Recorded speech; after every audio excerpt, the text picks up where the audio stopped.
सिन्दूरारुण विग्रहां त्रिनयनां माणिक्यमौलिस्फुरत्तारानायकशेखरां स्मितमुखीमापीनवक्षोरुहां पाणिभ्यामलिपूर्णरत्नचस्कं रक्तोत्पलं बिभ्रतीं सौम्यां रत्नघटस्थरक्तचरणां ध्यायेत् परामम्बिकाम् अरुणां करुणातरङ्गिताक्षीं धृतपाशाङ्कुशपुष्पबाणचापाम् अणिमादिभिरावृतां मयूखैः अहमित्येव विभावये भवानीं ध्यायेत् पद्मासनस्थां विकसितवदनां पद्मपत्रायताक्षीं हेमाभामपीतवस्त्रां करकलितलसद्येम पद्माम्बराङ्गीं सर्वालङ्कारयुक्तां सततमभयदां भक्तनम्रां भवानीं श्रीविद्यां शान्तमूर्तिं सकलसुरनुतां सर्वसम्पत्प्रदात्रीं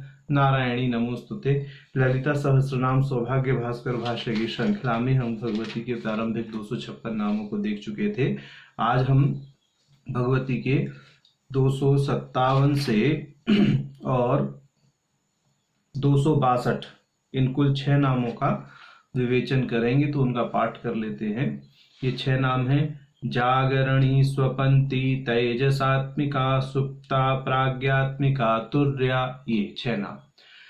तो इसमें जो जागरणी भगवती का नाम कहा गया है उसका भाष्यकार जो करते हैं वह देखते हैं। उससे पहले कि जागरणी का जो सामान्य अर्थ होता है वो है जागरी के साथ एक है जिसका। अब ये जागरी कौन है? जागरी है जो जागर अवस्था में जीव होता है, वही जागरी कहलाता है। स्वप्न अवस्था में जो जीव है वह स्वप्न कहलाता है। 9 हलंत है इसमें, जीव की संज्ञा में 9 हलंत है, अवस्था की संज्ञा में न आकार युक्त है। ठीक। और ऐसे ही जागरणी, सुप्ति, हाँ सुप्ता जो नाम होगा उसमें सुप्त अवस्था में जो जीव है वह सुप्त कहलाएगा और अवस्था का नाम सुषुप्तावस्था कहलाएगा।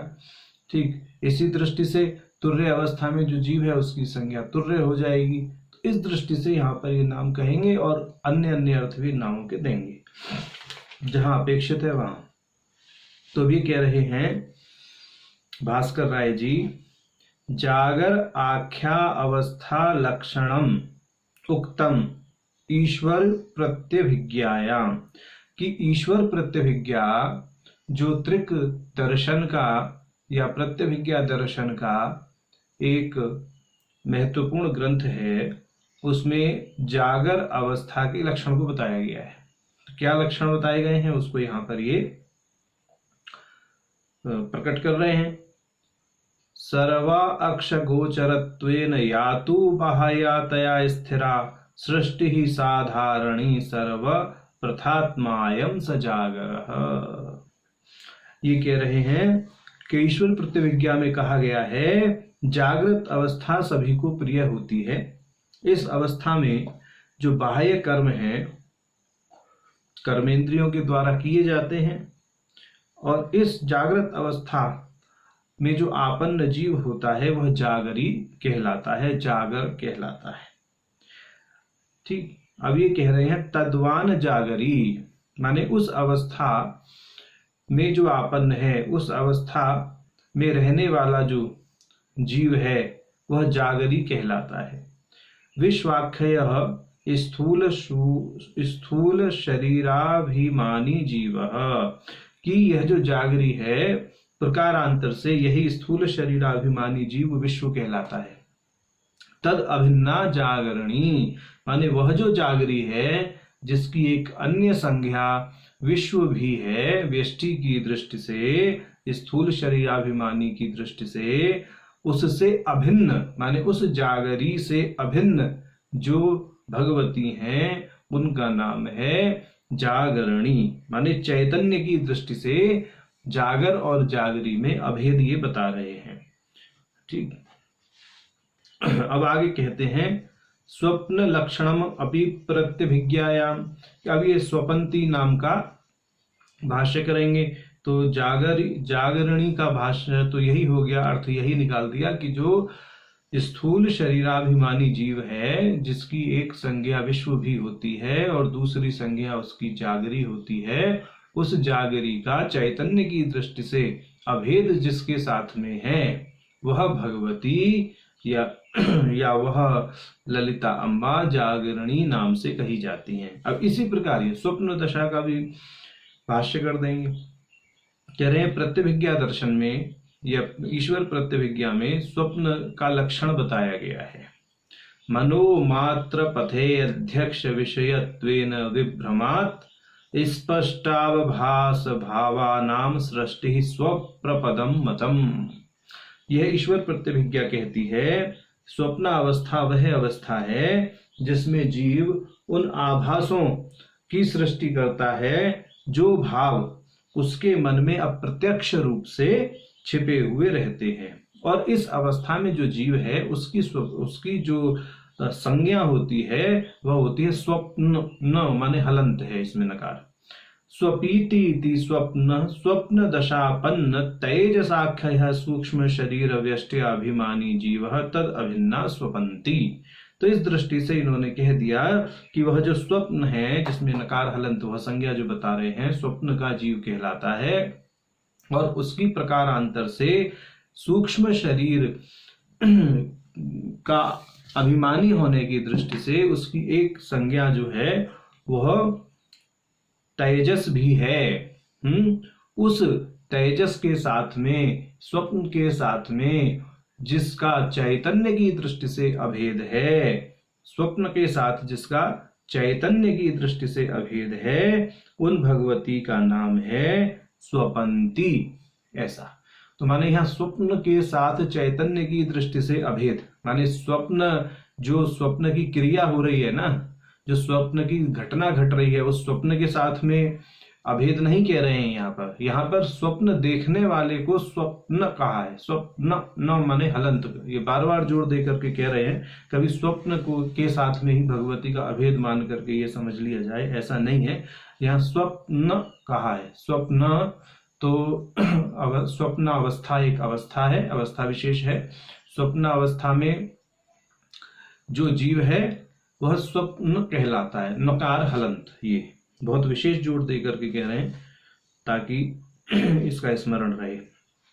अब आगे ये 257 जागरणी नाम हुआ, 258 स्वपंती हुआ। अब 259वां नाम तेजस आत्मिका, माने तेजस ही है जिसका स्वरूप। ये जो अभी स्थूल दशापन्न तेजस आख्य जो स्थूल शरीर व्यष्टि अभिमानी जीव की बात करी, बोले ये जो स्वपंती नाम में जो भी हमने उक्त लक्षण कहा है, और पहले भी जब विश्व रूपा से पहले पूरी भूमिका बनाई उसमें भी ये 255वें नाम से पहले बोले हम पूरा करके आए हैं इसका विवेचन। तो वहां पर जो कहा गया है तेजस का लक्षण, उसके आधार पर कह रहे हैं कि जो तेजस से अभिन्न है, और तेजस का लक्षण हमने पहले ही कह दिया है, तो यहाँ हम अलग से नहीं कह रहे, तो विस्तार पूर्वक इसको बता चुके हैं। स्वपंती नाम में भी इसका विषय आ गया है,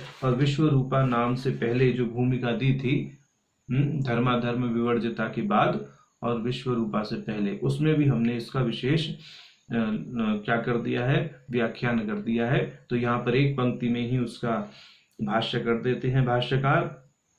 तेजसा उक्त लक्षणाः जीवास्तत् समष्टि भूतो हिरण्यगर्भ आत्मा स्वरूपम यस्याः सा तेजसात्मिका, की जो तेजस है व्यष्टि की दृष्टि से स्थूल शरीर अभिमानी जीव, वही समष्टि की दृष्टि से हिरण्यगर्भ कहलाता है, और उससे अभिन्न है जो, ऐसी भगवती का नाम है तेजसात्मिका। तो तेजस की समष्टि है हिरण्यगर्भ। ऐसे तेजसों के साथ में जिनका अद्वैत है, जिनका अभेद है, ऐसी भगवती का नाम तेजसात्मिका कहा गया है। अब अगला नाम 260वां नाम है सुप्ता। सुप्ता नाम के भाष्य में कह रहे हैं कि सुप्त के साथ अभेद है जिसका, सुप्त कौन? जो सुप्त दशा को या सुषुप्ति दशा को प्राप्त जीव है उसकी संज्ञा सुप्त होती है। तो सुप्तम सम्मद अवस्था, सुप्त जो है वह एक शांत अवस्था है। तल लक्षणम च शिव सूत्रे, शिव सूत्र में उसका लक्षण बताया गया है। क्या बताया गया है? कह रहे हैं शिव सूत्र में कहा गया है अविवेको माया सौषुप्तम इति सुखम अहम अस्वाप्सम न किंचिद वेदशम इति स्मरणात् अन्यथानुपत्याः कल्पितास्त्रो अविद्यावृत्तयो ज्ञाना अहंता सुख विषयिण्यः सन्ति यत्र तत् सौसुप्तम् इत्यर्थः। तद्वान प्राग्याख्यः कारण शरीर व्यष्टाभिमानी जीवः सुप्तः तद अभिन्ना सुप्ता। तो इस दृष्टि से इन्होंने कह दिया कि शिव सूत्र में ये बताया गया है कि वह अवस्था जिसमें प्रभेद करने की क्षमता नहीं रहती, अविवेको माया सौषुप्तम, इस दृष्टि से जिसमें क्षमता नहीं है विभेद करने की, ऐसी अवस्था का नाम जो है सुप्त अवस्था है। और आगे कह रहे हैं कि मैं सुख पूर्वक सोया, मुझे कुछ भी पता ही नहीं है, ऐसा जब लोग कथन करते हैं तो इससे यही दृष्ट होता है, यही समझ में आता है कि वह दशा जो है अज्ञान से भरी हुई है, उस दशा में जो है अज्ञान है, माया का विस्तार है, ऐसा यहाँ कह रहे हैं कि शिव सूत्र में देख लेना चाहिए इसका विस्तार पूर्वक भाष्य जो है इस सूत्र का, अविवेको माया सौषुप्तम। अब ये कह रहे हैं ये जो अवस्था है इसमें अज्ञान के 3 रूपांतर रहते हैं। कौन कौन से? अविद्या के 3 रूपांतर रहते हैं।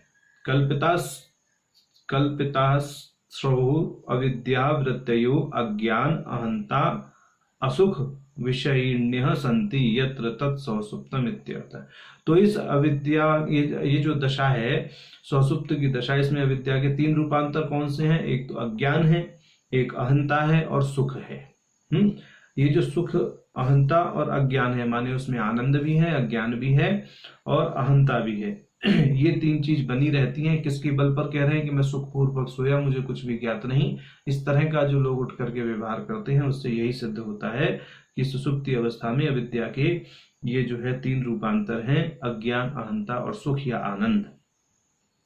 इस अवस्था को जो प्राप्त होता है उसको क्या कहते हैं? सुप्त कहते हैं। और यह जो सुप्त है प्रकारांतर से कारण शरीर व्यष्टाभिमानी जीव है, जिसको प्राज्ञ भी कहते हैं।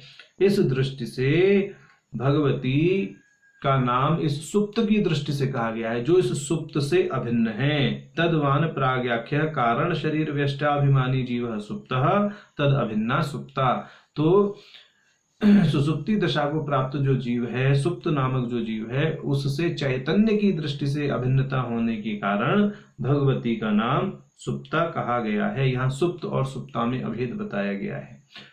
पिछली अवस्थाओं में जागर और जागरी का अभेद बताया गया है।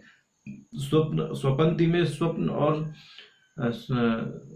स्वप्न का और भगवती का अभेद बताया गया है।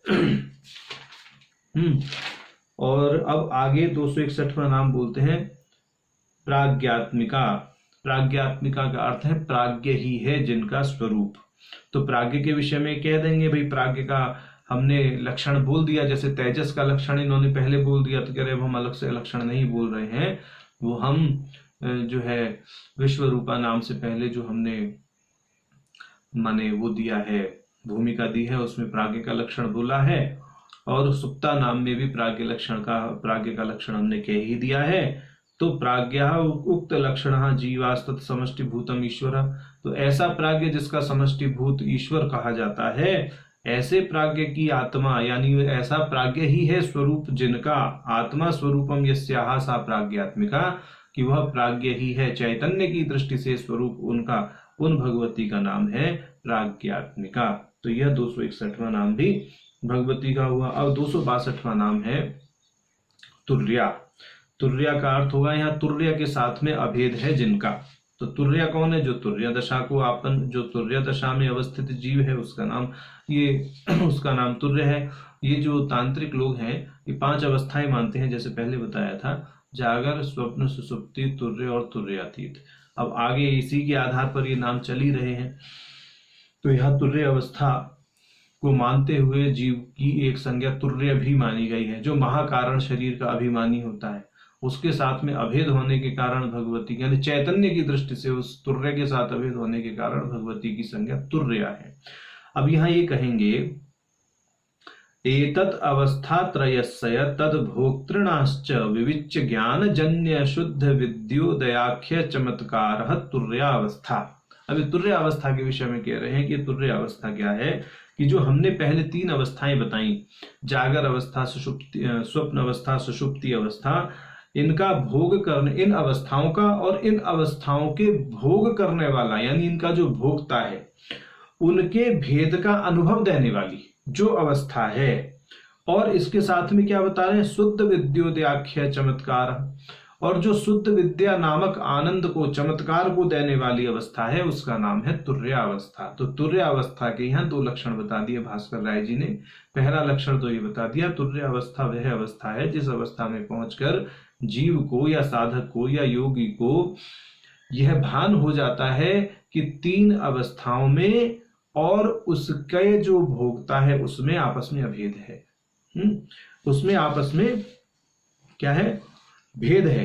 क्योंकि बोल रहे हैं एतत् अवस्था त्रयश्च तद भोक्तृणाश्च विविच्य, तो इनमें भेद है। वह भेद का ज्ञान भी होता है और चैतन्य की दृष्टि से अभेद का भी उसमें आसूत्रण हो जाता है। और वह अपनी जो निम्न 3 दशाएं हैं, माने तुर्य अवस्था से नीचे की जो 3 दशाएं हैं, उन तीनों दशाओं में तुर्य के आभोग को, तुर्य के चमत्कार को क्या करता है? प्रसूत कर देता है, अनुस्यूत करके जागर अवस्था में तुर्य की तरह ही व्यवहार करता है। स्वप्न अवस्था में भी वह तुर्य की तरह ही व्यवहार करता है। सुषुप्ति अवस्था में भी उसकी तुर्यता अखंड रहती है। तो उस दृष्टि से यहाँ पर ये कह रहे हैं कि तदुक्तम स्पंद शास्त्रे, स्पंद शास्त्र में यानी स्पंद कारिका में कहा गया है, त्रिषु धामसु यद भोग्यम भोक्ता यश्च प्रकीर्तितः विद्या तद उभयम यस्तु न भुंजानो न लिप्यते।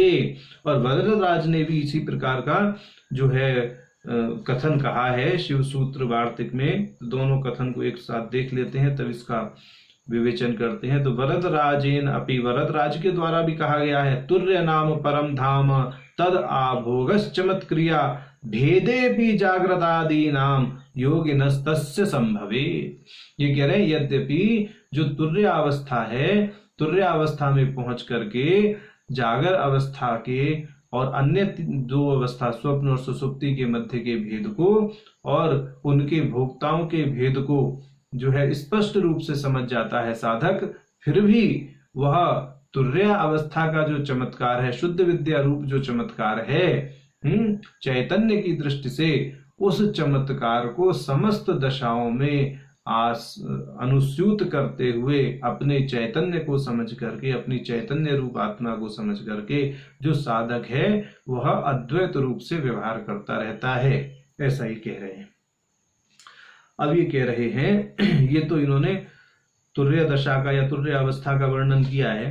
अब आगे कह रहे हैं इति शिवसूत्रम अपि, शिवसूत्र में इसका और विस्तार करा गया है जी। कहाँ करा गया है? उसको कहते हैं कि जागृत स्वप्न सुषुप्ति भेदे अपि तुर्या भोग संभव, कि जागृत स्वप्न सुषुप्ति का भेद होते हुए भी तुर्य दशा का आभोग चमत्कार संभव होता है, ऐसी श्रुति भी है। क्योंकि शिव सूत्र को श्रुति मानते हैं।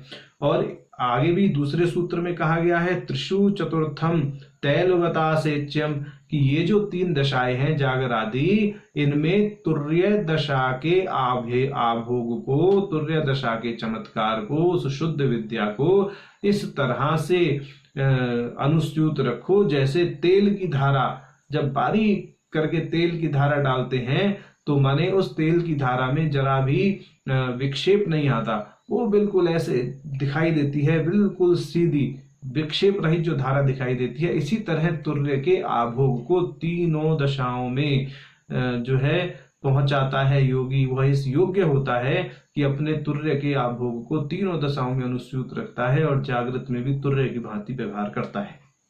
ऐसा ये कह रहे हैं।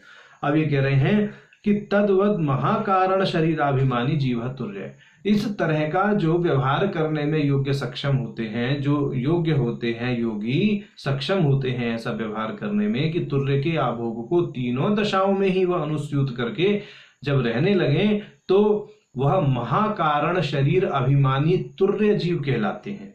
तस्य व्यष्ठ्या समष्ठ्याश्चा भिन्ना तुर्या, उन तुर्य जीवों की समष्टि और व्यष्टि से अभिन्न, माने चैतन्य की दृष्टि से जो तुर्य की समष्टि और व्यष्टि से अभिन्न भगवती हैं, उनका नाम है तुर्या। ऐसा इन्होंने यहाँ पर अर्थ किया है।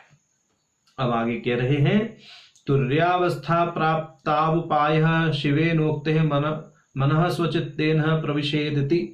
ये मनः, यहाँ मनः दिया है, इसका पाठांतर भी मग्नः करके भी है, मग्नः स्वचित्तेन प्रविशेदिति। तो ये कह रहे हैं कि ये तुर्य अवस्था को प्राप्त करने का उपाय शिव सूत्र में बताया है। आचार्य वसुगुप्त जी का जो शिव सूत्र है उसमें बताया गया है। यद्यपि ये शिव सूत्र भगवान शिव के द्वारा ही वसुगुप्त जी को प्रदान किए गए थे, फिर भी लोक व्यवहार में वसुगुप्त कृत शिव सूत्र ऐसा करके व्यवहार चलता है। तो वहां क्या बताया गया है कि मनः स्वचित्तेन प्रविशेत, इस दृष्टि से इस शिव सूत्र में, यानी ये तीसरे उन्मेष का 21वां सूत्र है, बोले उसकी व्याख्या में देख लेना चाहिए। उसकी व्याख्या में दरअसल में जब ये क्षेमराज जी ने व्याख्या की है तो वहां उन्होंने मृत्युंजय भट्टारक जो ग्रंथ है जिसको नेत्र तंत्र भी कहते हैं, उसके वचन को प्रमाण के रूप में उद्धृत किया है। हम यहाँ पर एक चीज कहना चाहते हैं कि जो तंत्र के वचन हैं, तंत्र के जो कथन है, वह भी श्रुति के ही स्तर पर माने जाते हैं, माने उनको भी श्रुति माना जाता है। तो यहाँ पर मृत्युंजय भट्टारक ग्रंथ से उन्होंने श्रुति प्रतिपादित की है, मनः स्वचित्तेन प्रविशेत, इस सूत्र के भाष्य में।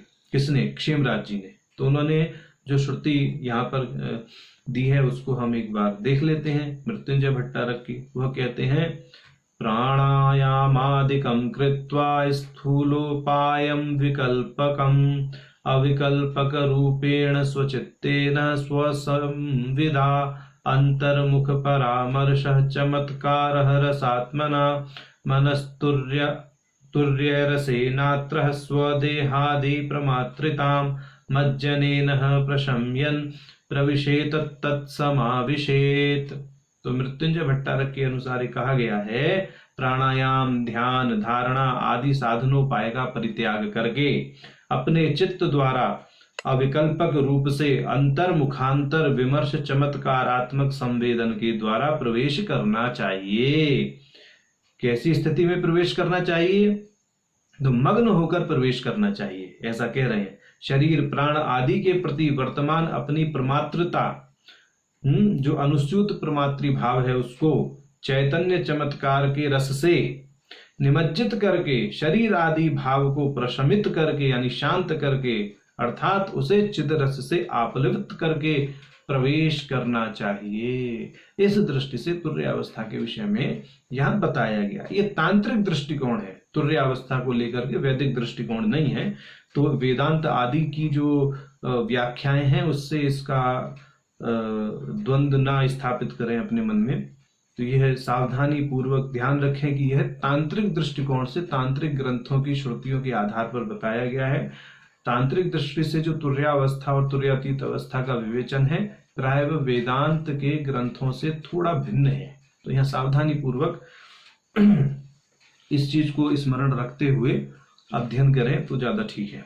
अब कहते हैं इस दृष्टि से जो हमने तुर्य अवस्था बताई और जो तुर्य का लक्षण बताया, जो महाकारण शरीर का अभिमानी है, महाकारण शरीर अविद्या के लेश को कहते हैं। जैसे कारण शरीर अविद्यात्मक है, महाकारण शरीर अविद्यालेशात्मक है।